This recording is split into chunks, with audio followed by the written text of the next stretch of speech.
question for you real quick. Mm-hmm. How did you go from, you had a design background into running one of the best stores in America? I mean, that's an incredible, that's a big gap. And then Yeah. you were telling me earlier you played football, and you were a wrestler and a collegiate football player. So how'd you go from that to design to running an incredible retail store? Yeah. Well, how far do you want me to go back here? I mean, let's start on a dark, stormy night when you were born. No. So yeah, I went to, well, I'm originally from Michigan, moved down here in 2007. When I moved down here, I was working in construction, doing concrete work, and that was probably about 2009. Yep.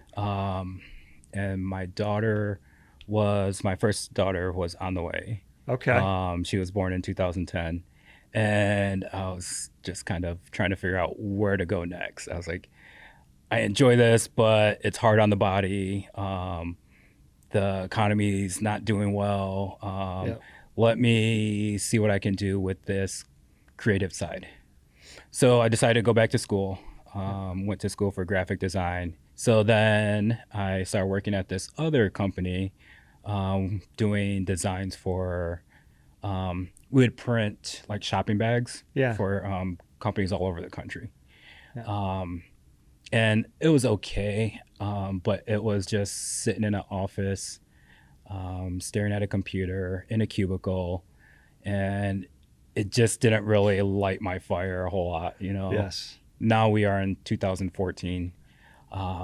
Second daughter's on the way, and freaking out, all the expenses that come with kids, childcare, daycare, diapers, all of it. So I decided to get a second job. I found out they were opening up an REI in South Lake. I was like, REI, that sounds like it'd be pretty cool. Having only stepped in an REI one time in my life before that, I was just like, knew they did camping, running, cycling, kayaking, just everything outdoors. I was like, that sounds cool. So I applied, did a group interview, and ended up getting the job. Store opens in October. I had to miss some of the training because my daughter was born. Yeah. So working part-time at REI, working full-time graphic design. And I realized, I kind of like the REI gig. It's kind of cool interacting with people, going on adventures, being inspired by their journeys. Everybody seemed to be really cool, into the outdoors. I was like, I kind of like this. Yeah. So after a lot of conversations with my wife at the time and a lot of prayer, just decided to take that leap and pursue that route. Yeah. And that's a big change. That's a big pivot. It was a big pivot, a lot of adjustments, just going full into retail as a part-time employee, and not knowing where that may lead. Huge leap of faith. Yeah. I know, looking back on it, I was like, oh man, that's pretty crazy leap. But yeah, we stayed the course and, ended up becoming a manager at the South Lake store. Yeah. Did that for about 4 years. And after that, I went and worked at Bear Creek Running Company, which was kind of nice. It was a change of pace, going from like big box retail and going to an independently owned run specialty shop. It was kind of cool because at REI, you're kind of limited with what you can and can't do.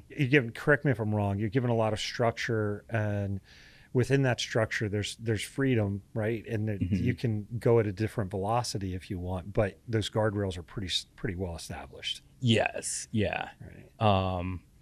There's just that, I guess you can call it corporate red tape. Yeah. So it was kind of nice to just go to an independently run specialty shop and be able to kind of do whatever we wanted. Right. Yeah. Within certain guide rails, right? Yeah. So I was at Bear Creek Running Company till about 2020. Right. And then that's when Darren proposed the idea of Trailhead Running Supply. Okay. He said you were doing an independent, like 100-mile race or 200-mile race or something like that. I forget what the mileage was. So there's a race called Ultracentric. It's over there in Grapevine across the dam at the marina. Yep. That little paved, it's a half-mile loop. Okay. So the race was going to be there. This was 2020 during the crazy pandemic and everything. Okay. So the race was going to be there. A week before the race, they moved it to the Dallas Fairgrounds. All right. And then a few days before that, they ended up canceling it. And I was like, well, I put in this training and kind of feel like running. All right. So I went and a few friends came out there and crewed over there in Grapevine. Yeah. And we just set up a makeshift aid station and ran loops around there. And Okay. How far did you go? Do you remember? man, that core, it was a beat down. That's a tough loop. Yeah. It's a half mile. Just for those of you from around the country or outside of the country, it's a paved. So think of blacktop pavement, and it's just a half mile loop. It connects two parking lots essentially. Yeah. Yes. And they will once a year they'll put on this. It's essentially like a backyard type race, but for a certain period of time. It's 24 hours or something. Yeah, I think they have a 24 and I think they might have a 48. Okay. Maybe. Yeah. But it's a great place for it because there's that big open field in the middle where you can put tents, canopies, whatever. Yeah. And then, just run loops But around. it's pavement. It's blacktop pavement. Yes. And it can get hot. It can get hard. And Yeah. So luckily it didn't get hot. This was December. Okay. And if you know me, I don't like to run pavement. If there's dirt, I'm going to be on dirt. Yes. So this was like a mental challenge for me, just in like being on pavement, but doing loops. That just drives me nuts too. Yes. So this was just a total like mental fortitude exercise for you, as much as anything. Yeah. It's like, all right, how many loops can I do? Yeah. Yeah, that's awesome. Yeah. So, question for you, right? You and Darren were out on he was pacing you for part of it. Yep. Pacing. So, what crewing. happened on that? I mean, how did it come up? What was the idea? Or I think I was probably about 60 miles in, and so that's 120 loops.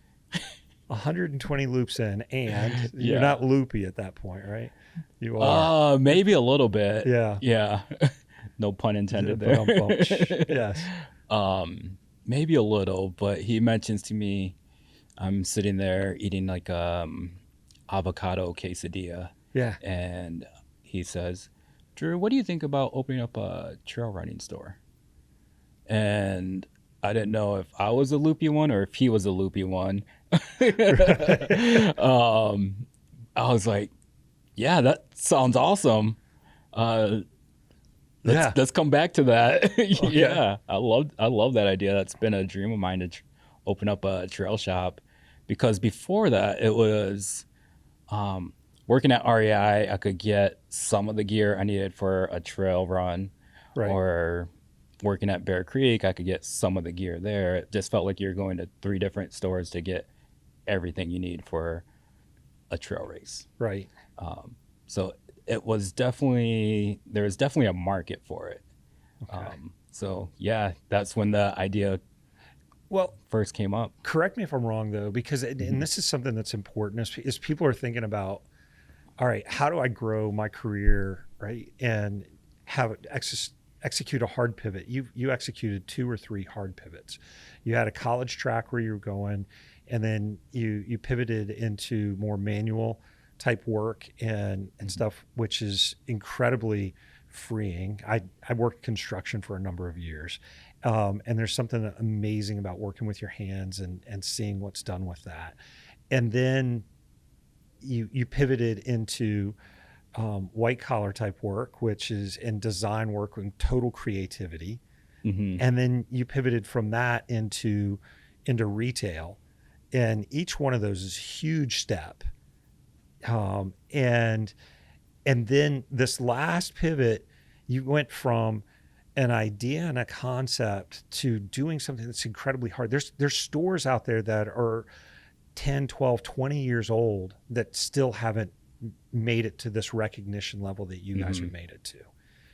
Yeah. And as humble as you're being about it, which I encourage, continue to stay humble about it. Absolutely. But as humble as you're being about it, it's absolutely freaking amazing. And there's something magic. You guys figured out like a secret sauce in this to do that. And what happened between the idea over an avocado quesadilla 60 miles into a crazy run, from that to, okay, we're now running a store and leading a store that other people are trying to emulate in a hyper niche space, right? So it's not just outdoors. It's not just exercise. It's not just running within exercise. It's trail running. That's pretty nichey. Yeah. Right? That's super niche. And you're saying there's plenty of market for it. And I'm willing to bet that, first off, probably the vendors in the space, right? The suppliers probably had to look at you a little sideways. Oh, definitely. Okay. So Darren and I, we kind of talked about it, and I think the whole idea was creating a community hub for our trail running community. Yeah. Just somewhere to come, talk about gear, see the new latest and greatest shoes, gear, whatever. And yeah, like you said, it's a very niche market, especially like here in DFW, where people don't think of Dallas as like a trail running mecca. Right. They don't, yeah. Like there's people that have lived here for years that don't even know that we have all these beautiful trails that we're surrounded by. But yeah, in 2021, we went down to the running event. The running event is held in Austin, and all these vendors go there to show the latest coming gear for the following season. Yeah. So we went there. We didn't even have a store. We just had an idea, concept. And part of what I was doing was going around talking to these vendors, telling them about our idea, just pitching them on our idea, and seeing if they would be willing to open our store. A lot of these vendors are just kind of looked at me and laughed, and you want to do what in Dallas? Are you sure? Yeah, they just looked at me like I was crazy. It's not like Boulder. It's not like, Flagstaff or exactly, or like Phoenix, somewhere in the Pacific Northwest. Yeah. I got a lot of sideways looks, and it was funny because some of these brands, I'm not going to mention any names, but some of these brands that are a little bit more road heavy, they are the ones that were just kind of like, you want to do what? And then like some of these other brands that are more trail based, they're like, dude, that's an awesome idea. Sign me up. Yeah, let's go. So it was kind of cool. It was like I left that TRE with kind of like mixed feelings. I was like, man, are we really doing this? Or and then like on the other hand, it's like, oh, this is really something really cool that we're about to embark on. So yeah. That's so wild, because when you think about it, right? You guys took, and I think most crazy ideas are like that. They're polarizing. Yeah. Right. It's people get it and they get into it, or people don't. And you don't know if it's going to work out until you actually try it. Right. Yeah. And so that's a huge step. So walk us through that. How did you guys go from, all right, so you went from this idea, then you went down to the running event. And when you went to that, when you guys left, when you went in, did you already have your business plan nailed down and you were looking to sign vendors and specific? Did you have like a a totem pole of or rack and stack of specific vendors that you wanted to go after? We did have a business plan together. Okay. We had some business cards printed off like the week before. Okay. Like we didn't even think about going down to the running event till a week out. And then we're like, oh yeah, that is something that we should probably be at. Let's get some business cards made. Right. We didn't have like an official presentation or anything. Yeah, just so people know, when you talk about the running event, like what are brands that typically somebody would be able to see at the running event? Because it's a national, it is a national event and a convention. Yeah, Right. so like all the run specialty shops from all over the country come out here to this event. They are just walking around from booth to booth. Mm-hmm. The exhibitors are going to be your vendors, which will be brands like Asics, Brooks, Ultra. Nike. Yeah, all the big shoe brands are there. Hoka. Yeah. Okay. And Solomon and yep. New Balance. Yeah, name a brand and they're probably there. Okay. And the bigger brands have the bigger booths. Oh, they have some really elaborate booths. I'm like, Okay. you guys just set this up? Like this looks like a permanent shop. Like, but yeah, so after leaving TRE, we realized, man, some people kind of laughed at us, Right. which, that's kind of expected. Yep. But some people are like really jazzed about it. Let's put an official sales pitch together, put a slideshow together, show them that we're serious. So we put it all together, we had everybody's contacts from the running event and emailed that out and kind of let them know our business plan and figure out what the next steps were to get the ball rolling. So you guys leave there and you've got a stack of business cards and contacts of yays and nays. Yeah. Right. And you said you put together your slideshow and so did you schedule Zoom calls and or did you want in-person meetings, and how did that go? So the nice thing is that some of these vendors are local here in DFW.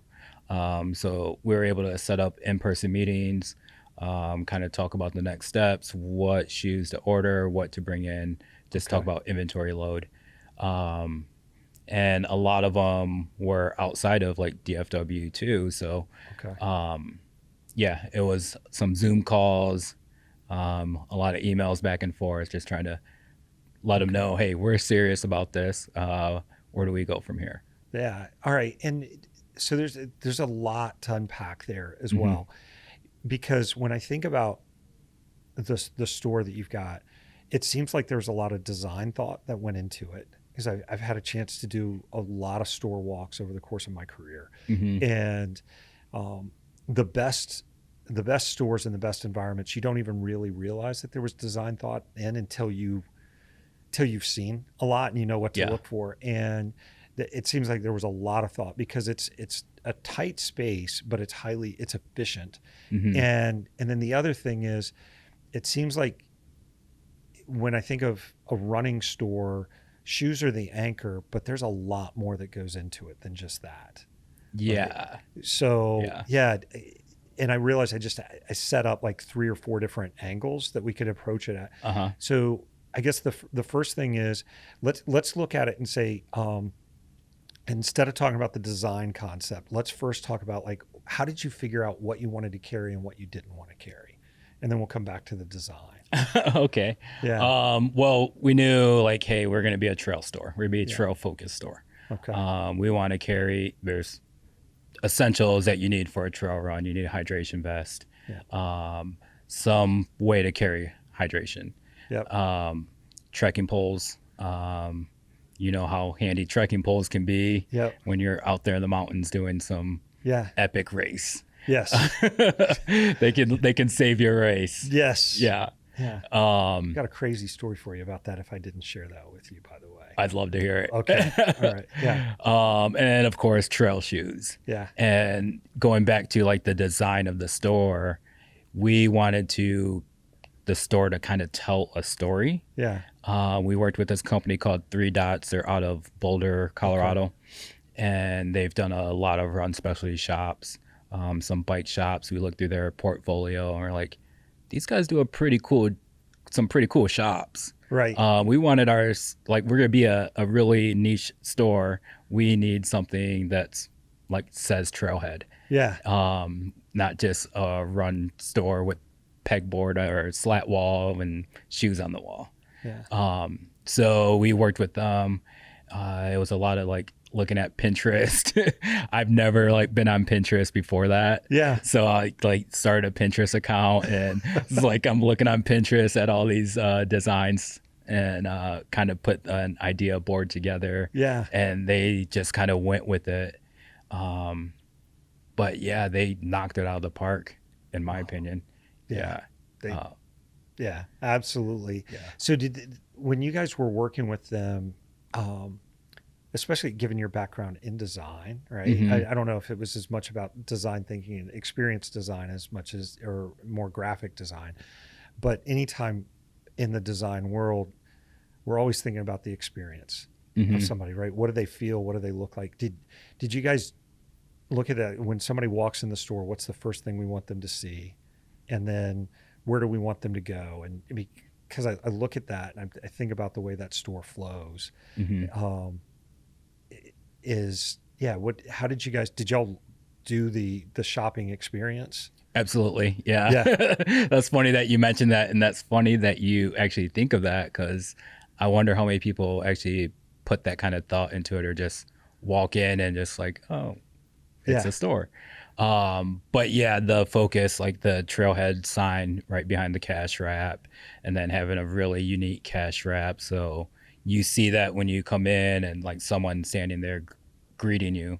And then the two shoe walls, the men's and the women's shoe wall, we wanted those to just really kind of like pop off the wall. Right. And just something unique. And then the way we display the shoes on the wall, we have like the upside down view and then the side view of the trail shoes. That way you can see the different lug patterns, different lug design, the outsoles and everything. So yeah, we put a lot of thought into the design. There's actually a design to do like a bed of a pickup truck coming out of the wall. Oh, wow. And like just a little tailgate area. Yeah. And I was like, that looks really cool, but that's going to take up a lot of like wall space. Yeah.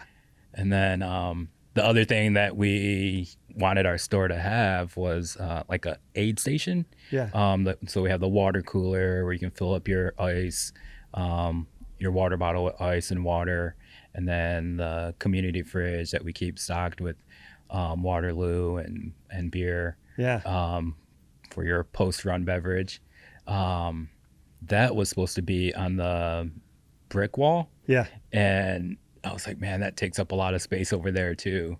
So we kind of moved some pieces around, kind of made it fit the space, because it's probably just under 1,600 square feet. Okay. So we had to get creative with the space, and we had some really cool ideas, and some of those didn't make it to the, we had to scrap a few of them, but I think it turned out awesome. Yeah, it really did. And by the way, if you're listening to this and you are in the DFW area anytime, it's only 10 minutes. It's 10 minutes from the airport. Yeah. So if you're flying through DFW, and I know a lot of you guys do have layovers or whatever in DFW, if you have probably an hour and a half or 2 hour layover, you could easily make it to this store and back. And there'll be in the show notes, there'll be information on how to get in touch with Drew or connect with Trailhead. I would highly, highly recommend that. We've had a lot of people do that too. They'll just catch an Uber over and they'll be wheeling their luggage into the store. But that was the thought process by choosing that location too. It's like how close it is to the airport, and of course being so close to the trail, that location is like perfect. Because you're a quarter mile from the trail. Yeah. And and then 10 minutes from the airport. Yep. So that's fantastic. All right. So you've got the store designed. You figured it. You've gone and you found your partner vendors. So that's something else I want to ask you about real quick. Is in business, a lot of times people talk about having partners and having vendors, and there's a big difference between the two in my mind. Yeah. In my mind, A partner is somebody that's you're going to go through seasons with, and you're going to go through hard, and you're going to go through good, and you're in it together. Mm-hmm. And then vendors are highly transactional. Yes. And there's nothing wrong with either one, but Mm-hmm. it's important to know which is which. Yeah. And so when you guys were launching, were you looking for partners? Were you looking for vendors? Were you distinguishing between that as you were doing? And I won't ask you who's who, right? Yeah. But yeah, never mix names and stories. You can tell stories or you can tell names, but don't mix the two. Yeah. Yeah, that's a good point. Yeah, there are vendors that just want to get product in store. Right. And there are partners. The great thing about like Run Specialty is that a lot of these vendors, they have local sales reps that build that partnership. Okay. And I've had previous relationships with some of these sales reps. Yeah. So it felt more like a partnership. Okay. And those are the ones that were like quick to say, I'm on board. Let's do it. And then some of the other ones, it took about 6 months of being open until they are like, okay, you might have something going on here. Let's see what, like, they don't want to open your store and be the only shoe on the wall. Right. Like some of the bigger brands. Yeah. They want to make sure they have some other bigger brands in there as well. Yeah. So some of the other ones, they took some time to get into the store. There's one big shoe brand that we didn't have on the wall Right. to open, and I think we were very concerned about not having that brand available to customers. But we went the whole year without having that shoe, and man, we did great. We converted a lot of people out of those shoes. But yeah, we sell a lot of them now too. That's great. Yeah. And that happens, right? And I don't. It's funny because at the end of the day, there's two parts to it. There's a relationship part of it, and there's also a business side of it. Mm-hmm. And sometimes it's got to make sense for both. Yeah. Because if you at the end of the day, you guys are, and I want to come back to this part about the community that you've created and how you've done that, because I think that, to me, that's your secret sauce as much as anything, if you don't mind me asking you about that. Yeah. But there's another part of it where you've got to make money, right? You can't just do this and give product away or not move product. Right. And you've got to move product at a profit to pay your bills, pay your people, keep the lights on, right? And then put some money in the owner's pockets too at the end of the day. Yeah. And so for me, I don't begrudge somebody being skeptical about it, but I definitely, when I think about like who we work with and who we don't, is I've always looked at it and said, okay, are we a partner with somebody or are we a vendor? And likewise with people that work with us, it's the same. And for me, it's really important to understand that distinction because, for obvious reasons. Right. So question for you along those lines. You went from an idea and a concept to being one of 65 out of over almost 6,600 stores. I think in 2024, there were 6,675 or something like that. Or 65, 75, I forget, it was somewhere around the 6,600 number of running stores, all running stores, not specialty stores, but running stores in the country. That puts you in the top 1%. What did you guys start out and say, hey, this is our plan, we're going to be one of the best? Or did you, what happened when you start? What was your vision when you guys started out? And then how did you do this? And don't say, I don't know, we got lucky. You don't get to say that. Well, that wasn't even like a goal of ours to be like, oh, let's make it to the number one running store in the country. Right. It wasn't really on our radar. I think just creating a community space was on our radar, and creating like fun events that people feel like they belong and welcome more people to the community. I think the community is the secret sauce. It's not us, it's not the shoes on the wall, it's not the cool design of the store or the beer fridge. Well, beer fridge might have something to do with it, but Happy customers. yeah. But yeah, I think it's just the people that come into the store, people like you, that have a story to share with somebody else. Right. Yeah, we've connected so many people with other people, learning about their races they got coming up, their 100 miler that they're getting ready for. And they in turn start inspiring someone else. And next thing you know, we see them going for a run together. So yeah, it's a community. I don't think it's like, I mean, yeah, we do a Well, good job in the store, but I think the community just like makes people want to be involved. yeah. So, but there's something different. All right. I Hmm. want to push back a little bit on that Okay. because you you say it's the community, but Hmm. the reality of it is there's a lot of running stores that I've been in that have community runs. Hmm. You guys have community runs, Yeah. right? There's a lot of stores where they're very friendly when you walk in, but there's something different, Hmm. right? When somebody walks into your store, what have you guys thought through when you were hiring employees, right? Because Yeah. that at the end of the day has to be the nucleus to start building that community around. Yes. Yeah. I mean, your staff, your crew is like your biggest asset, Right. right? Um, I like hired people straight out of our community, people that believed in the vision, that our core values is like we're part of their own values, just Right. shared values.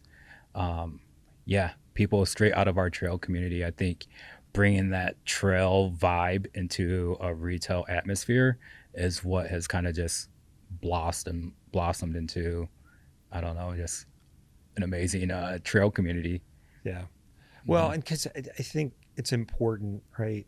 When you talk about that, there's an ethos within the trail running community that's different Hmm. than just the generic running community or Hmm. specifically a competitive marathon community. Yeah. So a lot of times when people are talking, they think about, hey, I'm going to go run. They think about a 5K, Hmm. right? Or they Yeah. think it's either your local turkey trot or it's a highly competitive marathon or 5K or something. I'm going to get on the line and I'm going to go as fast as I can on this Hmm. pavement against 5,000 to 10,000 to 20,000 other people, Yeah. right? How is the trail ethos different from that? Yeah. So like road racing, like you said, you're lined up with thousands of other people and you're just chasing a PR pace. Um, yeah, it's just very strict, like very organized, very um, I don't know, I don't say competitive, but more competitive with yourself. Mm-hmm. Um, and I started with 5Ks, road 5Ks, did half marathons, and I just didn't really feel like part of a community. It just Right. felt like going out there and running. It just felt very individual. Yeah. Um, and then my first trail race, people were high fiving me, congratulating me, Yeah. telling me good job, like grabbing my bottles at an aid station, filling up my bottles for me. I'm like, what is this? What's going on? But that's what it is. It's that community vibe that just like everybody comes together to help that runner get across the finish line. Yeah. And I guess that's the attitude all of our staff have in the store is like, we're all coming together. We're kind of like a crew. We're going to be Mike's personal crew when he comes into the store. He's getting ready for Leadville. We're going to be his crew to get him ready to get to that start line. So that's kind of like the mindset that we have. It's just the culture that we have established there. Yeah. So, and you've done an incredible job with that. And it didn't matter who it was that was working there Hmm. on any of those days when I would be visiting or I'd see other people come in the store, right? It's this, hey, how it's not just how can we help, and it's a deep understanding of the space, Hmm. the product, right, and what the needs are. And you guys do an incredible job with that, and I think that carries over. And so when you were talking about creating community, what did you guys do? Did y'all start out with a plan on how you would create community and have events? And because the other thing that I see, it, you guys have a weekly rhythm Hmm. around certain things that you do, and then it feels like, and then there's additional periodic events that happens. So there's this weekly cadence of different events where people can get together, and then there's big events that happen as well. So Yeah. what was the thinking behind that, and what does your week look like, and then what do the events look like, and what's the thinking? Yeah. So we initially started with, we knew we wanted to have a trail run, a group trail run. Okay. We experimented with Saturday and Sunday. Yep. The Saturday one was cool, but not a lot of people would attend because everybody has things going on Saturday, whether it's kids sports or they're out running their own race. It just seemed like people were kind of scattered. Yeah. The Sunday kind of worked out a little bit better because people would run their race on Saturday, come do a little shakeout on Sunday. Yep. Or the kids sports are on Saturday, they could make a Sunday morning. So the Sunday morning, it started to gain momentum, and we're like, man, we need a clever name for our Sunday morning run. And Jason came up with, he just was like, how about Dirt Church?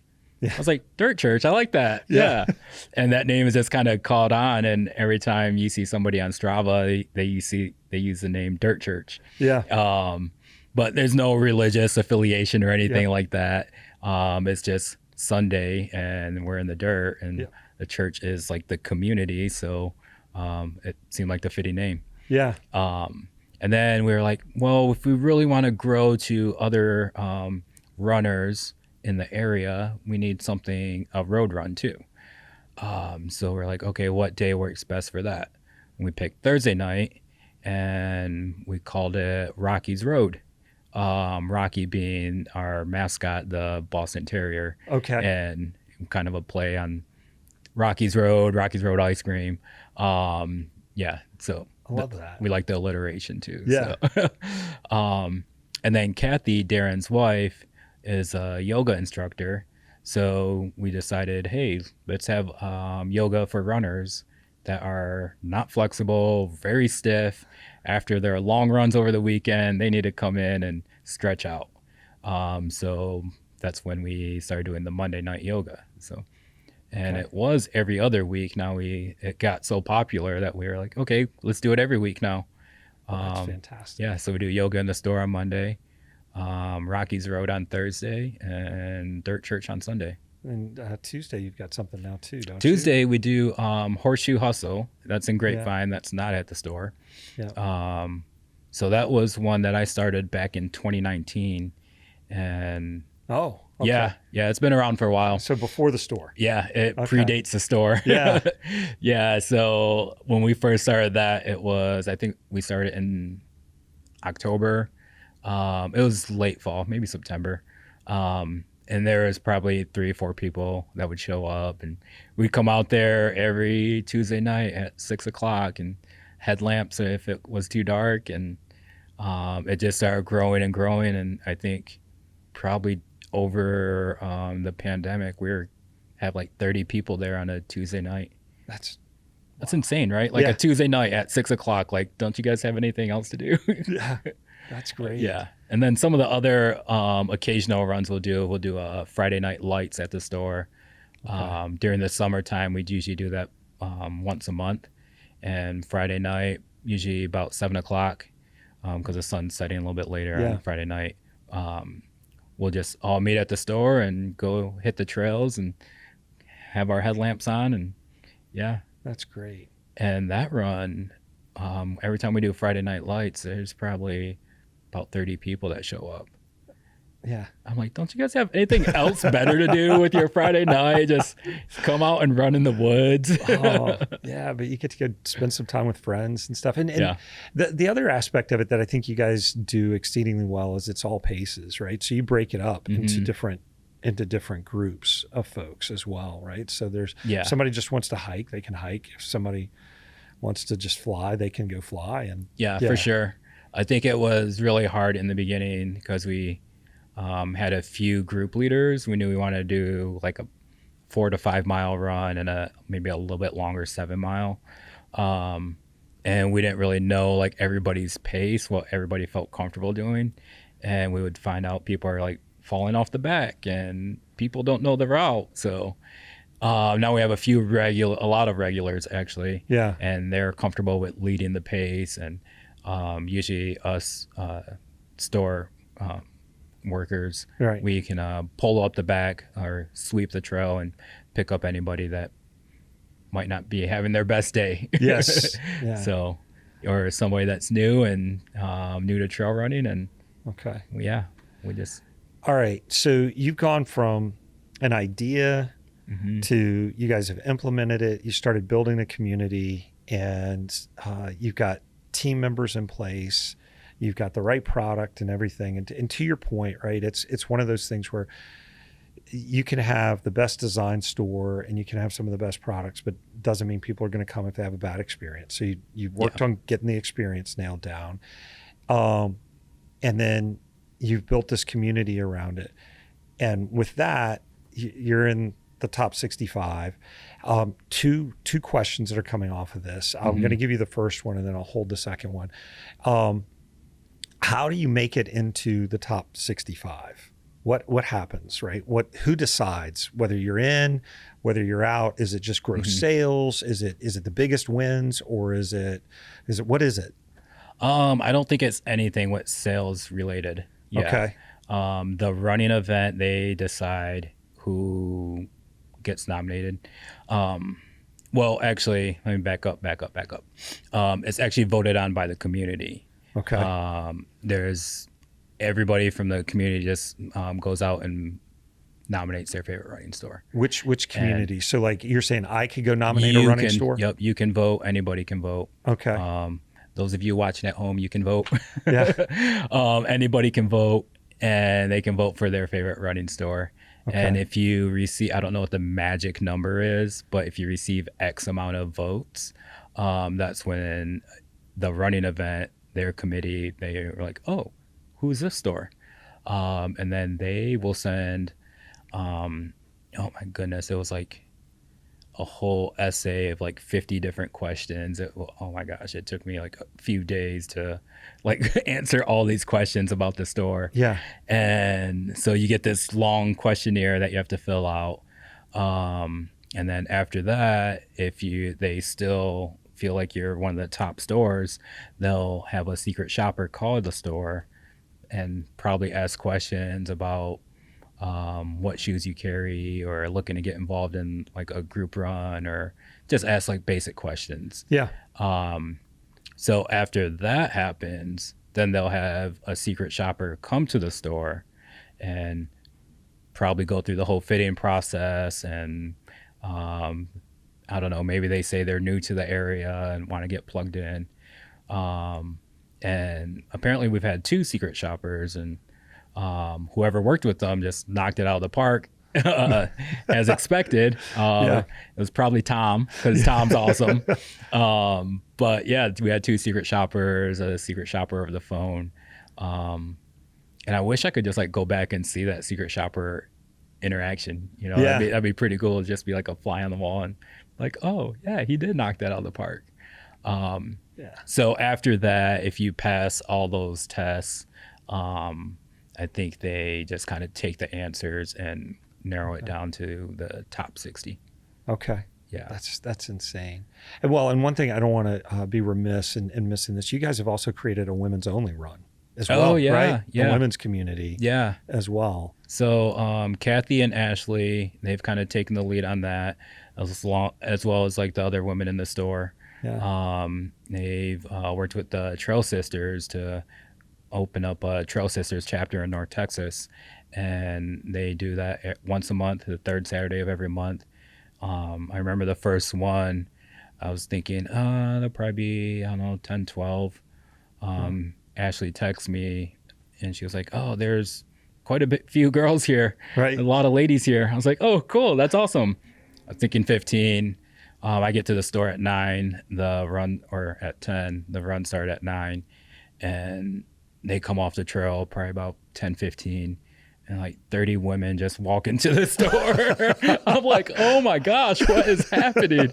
I was like, oh my gosh, you had 30 women? Like, they were all women? They were like, yeah, that's amazing. That's great. And then just hearing about the feedback is like, a lot of these women, they've been meaning to come to Dirt Church or one of the other events, but they didn't feel real comfortable, or they they just felt more comfortable coming to a women's only run. Yeah. And I was like, that's great. That's awesome. That's what we want. And now we're starting to see these women come to Dirt Church. Yeah. So, or sign up for races or go out on the trails on their own. So I love that. it's so awesome. So awesome. I love that. All right. So somewhere between the beginning of the idea and where you guys are today, something had to go sideways. Something, there's no story of growth without bumping an elbow or skinning a knee, right? Or just something not working out. What happened? What's the story behind the story? Well, for me, my background with retail, REI, big box, doing online orders. We're filling online orders all the time through the store. They get filtered into the store and then we ship those out. Like the big anniversary sale for REI, you might have 150 to 200 orders, online orders come through. Okay. So that's my concept of e-commerce in a retail space. Right. And then Bear Creek, we didn't do online. It was just all in store. During the pandemic, 2020, people would call the store. We would take an order over the phone and type in their cards. And I was like, we need to do online. Right. So at Trailhead, I was like, okay, this is what I got to gauge by 0 online and 200 some orders a day online. Right. I was like, we'll be somewhere in between there. I had no idea what that would look like. Right. So trying to stock a store that doesn't even exist yet, because I'm writing all these orders before the store even opens. That way we have inventory once we open. Trying to put inventory in a store and knowing like, okay, if we're selling stuff online too, I want to make sure I have shoes for Mike when he walks into the store. Right. So when I wrote a lot of those orders, I probably went a little heavy. Okay. Especially like models, like different brands that I like. Yes. Like, oh, I love this shoe. This shoe's awesome. We better have like 8 of these and an 11.5 because that's what size I am. I know I'm gonna take one. So yeah, it was just like operating blindly for like the probably like the first 6 months, just trying to figure out what online's gonna look like, online sales versus in store. So yeah, that took there was a little bit of learning curve to that. Right.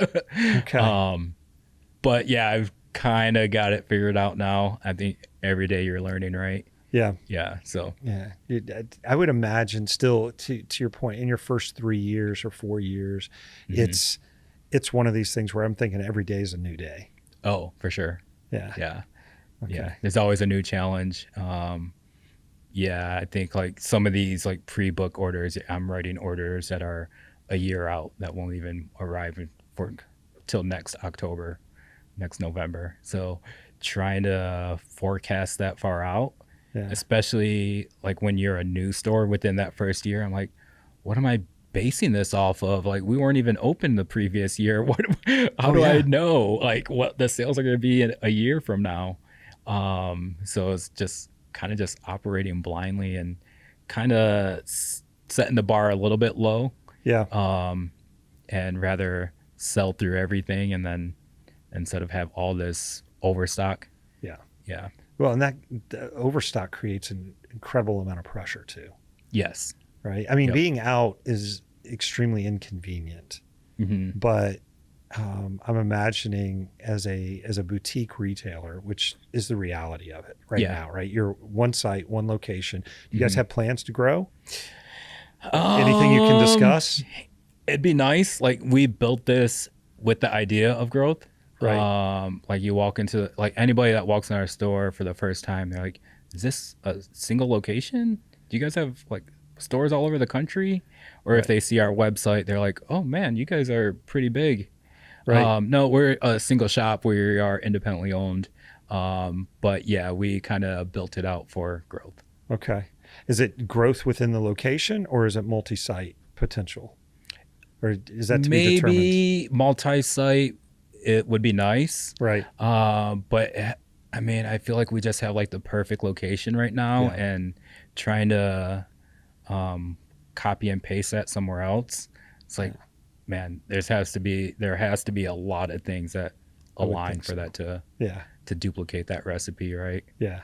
Yeah. Um, Oh, yeah. I look at it sometimes and I wonder if you caught lightning in a bottle, mm, you know? yeah. And, but I don't think so, because you guys consistently are delivering that. Mhm. And I think you've got something figured out. So, Thanks, man. yeah, absolutely. So if people want to get in touch with you or the store, what's the best way for them to do that? Get in touch with the store. We're Trailhead Running Supply in Flower Mound, Texas. Is there a website? Yes, which would be trailheadrunningsupply.com. Okay. Great way to get connected with us is through social media too, Instagram, Facebook.